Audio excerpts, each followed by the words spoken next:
আসসালামু আলাইকুম। বাংলাদেশ বেতার রংপুর স্থানীয় খবরে আমন্ত্রণ জানাচ্ছি মুনমুন রহমান। টানা ভারী বর্ষণ ও উজানের পাহাড়ি ঢলে কুড়িগ্রাম, লালমনিরহাট, গাইবান্ধা ও রংপুর জেলার বিভিন্ন নদ নদীর পানি ক্রমান্বয়ে হ্রাস বৃদ্ধি পাচ্ছে। বন্যা পূর্বাভাস ও সতর্কীকরণ কেন্দ্র আগামী 24 ঘন্টার পূর্বাভাসে জানিয়েছে, উত্তরাঞ্চল ও এর উজানে ভারী থেকে অতি ভারী বৃষ্টিপাতের ফলে উত্তরে তিস্তা, ধরলা, দুধকুমার ও ঘাঘটের পানি বৃদ্ধি পেয়ে বিপদসীমা অতিক্রম করতে পারে। রংপুরে তিস্তা নদীর পানি আরও কিছুটা বেড়েছে। আমাদের নগর সংবাদদাতা জানান, তিস্তা নদীর পানি গত 3 ঘন্টায় কাউনিয়া পয়েন্টে 5 সেন্টিমিটার বেড়ে আজ দুপুর 12টায় বিপদসীমার 31 সেন্টিমিটার নিচ দিয়ে প্রবাহিত হচ্ছিল। লালমনিরহাটে তিস্তা নদীর পানি অপরিবর্তিত অবস্থায় রয়েছে। তিস্তা নদীর পানি ডালিয়া পয়েন্টে আজ সকাল 9টা ও দুপুর 12টায় একই সমতলে থেকে বিপদসীমার 10 সেন্টিমিটার নিচ দিয়ে প্রবাহিত হচ্ছিল। পানি প্রবাহ স্বাভাবিক রাখতে তিস্তা ব্যারাজের সবগুলো জলকপাট খুলে রাখা হয়েছে। কুড়িগ্রাম জেলার সার্বিক বন্যা পরিস্থিতি অপরিবর্তিত রয়েছে। দুধকুমার ও ধরলার পানি বাড়লেও ব্রহ্মপুত্র নদের পানি কিছুটা কমেছে। তবে এসব নদ নদীর পানি এখনও বিপদসীমার ওপর দিয়ে প্রবাহিত হচ্ছে। পানি উন্নয়ন বোর্ডের বরাত দিয়ে আমাদের কুড়িগ্রাম সংবাদদাতা জানান, দুধকুমারের পানি গত 3 ঘন্টায় পাটেশ্বরী পয়েন্টে 6 সেন্টিমিটার বেড়ে আজ দুপুর 12টায় বিপদসীমার 28 সেন্টিমিটার ওপর দিয়ে ও একই সময়ে ধরলার পানি শিমুলবাড়ি পয়েন্টে 3 সেন্টিমিটার বেড়ে বিপদসীমার 20 সেন্টিমিটার ওপর দিয়ে প্রবাহিত হচ্ছিল। ব্রহ্মপুত্রের পানি গত 3 ঘন্টায় হাতিয়া পয়েন্টে 2 সেন্টিমিটার কমে বিপদসীমার 69 সেন্টিমিটার ওপর দিয়ে এবং একই সময়ে নুনখোয়া ও চিলমারি পয়েন্টে 3 ও 1 সেন্টিমিটার কমে বিপদসীমার 65 ও 71 সেন্টিমিটার ওপর দিয়ে প্রবাহিত হচ্ছিল। পানি বৃদ্ধির ফলে নদী তীরবর্তী নিম্নাঞ্চল সহ চরাঞ্চলের অনেক বাসিন্দা ঘরবাড়ি ছেড়ে উঁচু এলাকায় ও আশ্রয় কেন্দ্রে অবস্থান নিয়েছে। পানিতে তলিয়ে থাকায় বন্ধ রয়েছে চরাঞ্চল সহ নিম্নাঞ্চলের শতাধিক প্রাথমিক ও মাধ্যমিক বিদ্যালয়। জেলার বন্যা কবলিতদের জন্য 291 টন চাল ও প্রায় 21 লাখ টাকা ও 15,500 শুকনো খাবারের প্যাকেট বরাদ্দ দেওয়া হয়েছে।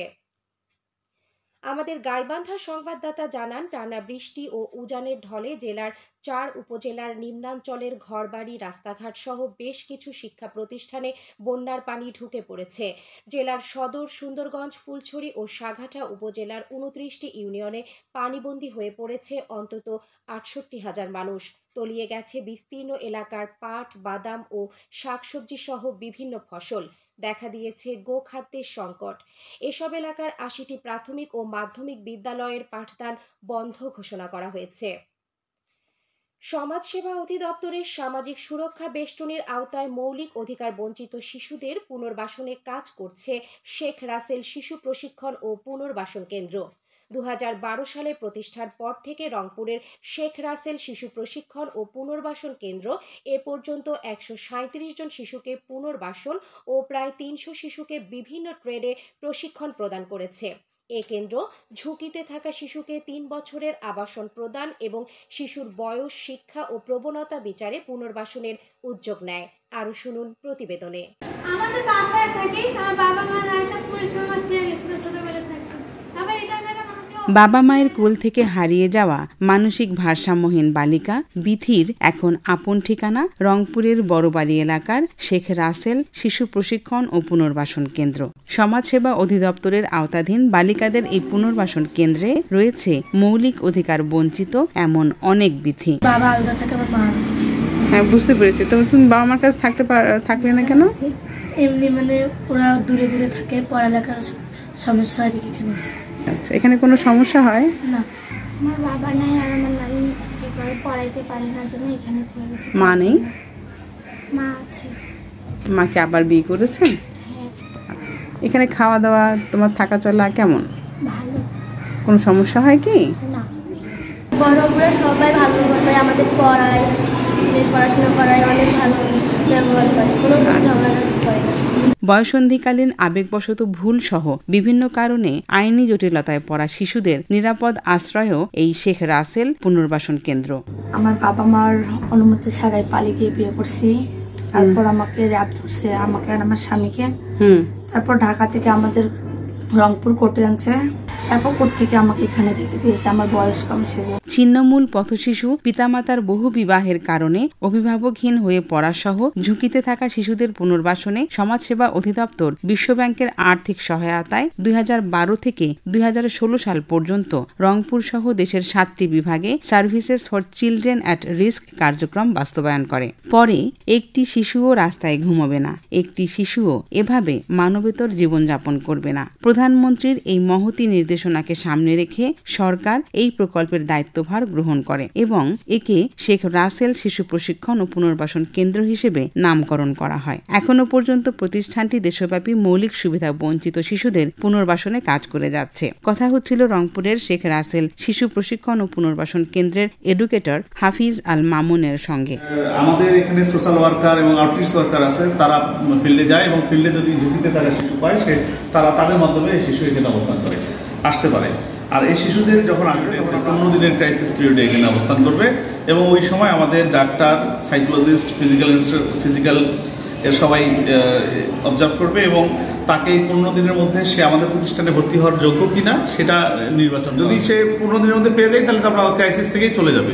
আর যদি দেখা যাচ্ছে যে না আসলে সম্ভব হচ্ছে না, আমরা পাচ্ছি না, তাহলে আমরা নিবন্ধন করবো এবং তাহলে সেটা কেস ম্যানেজারের কাছে হস্তান্তর হবে এবং ওর সেবা প্রক্রিয়া তৈরি হবে। তিনি আরো বলেন, 2024-25 অর্থবছরের শুরুতেই এই বিভাগে আরো 2টি শিশু পুনর্বাসন কেন্দ্র চালু হচ্ছে। ফলে আরো অধিক সংখ্যক শিশুকে সরকারের নিরাপত্তা বেষ্টনীর আওতায় আনা সম্ভব হবে।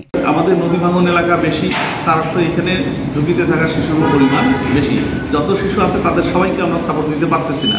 এখন যেটা দিচ্ছি হয়তো আমাদের রংপুর বিভাগে আমরা 200 দিচ্ছি, এরপরে আমরা 600 দিব। তাহলে দেন আরও যারা শিশুরা আরও বেশি সহযোগিতা পাবে।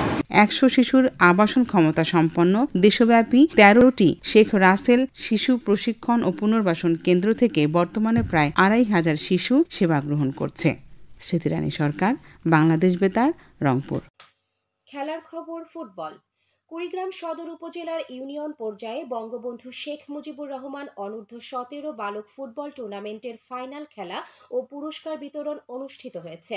কুড়িগ্রাম জেলা স্টেডিয়ামে গতকাল অনুষ্ঠিত খেলায় কাঁঠালবাড়ি ইউনিয়ন দল চ্যাম্পিয়ন হয়েছে। তারা 3-1 গোলে ঘোগাদহ ইউনিয়ন দলকে পরাজিত করে এই গৌরব অর্জন করে। খেলা শেষে বিজয়ী ও রানার্স আপ দলের মধ্যে পুরস্কার বিতরণ করেন সদর উপজেলা নির্বাহী অফিসার মুশফিকুল আলম হালিম। সবশেষে আবহাওয়া। আজ সন্ধে 6টা পর্যন্ত পূর্বাভাসে বলা হয়েছে দেশের অভ্যন্তরীণ নদীবন্দরগুলোর জন্য কোনো সতর্কবাণী নেই এবং কোনো সংকেতও দেখাতে হবে না। খবর শেষ হলো। আমাদের পরবর্তী স্থানীয় খবর প্রচারিত হবে সন্ধে 6টা 45 মিনিটে।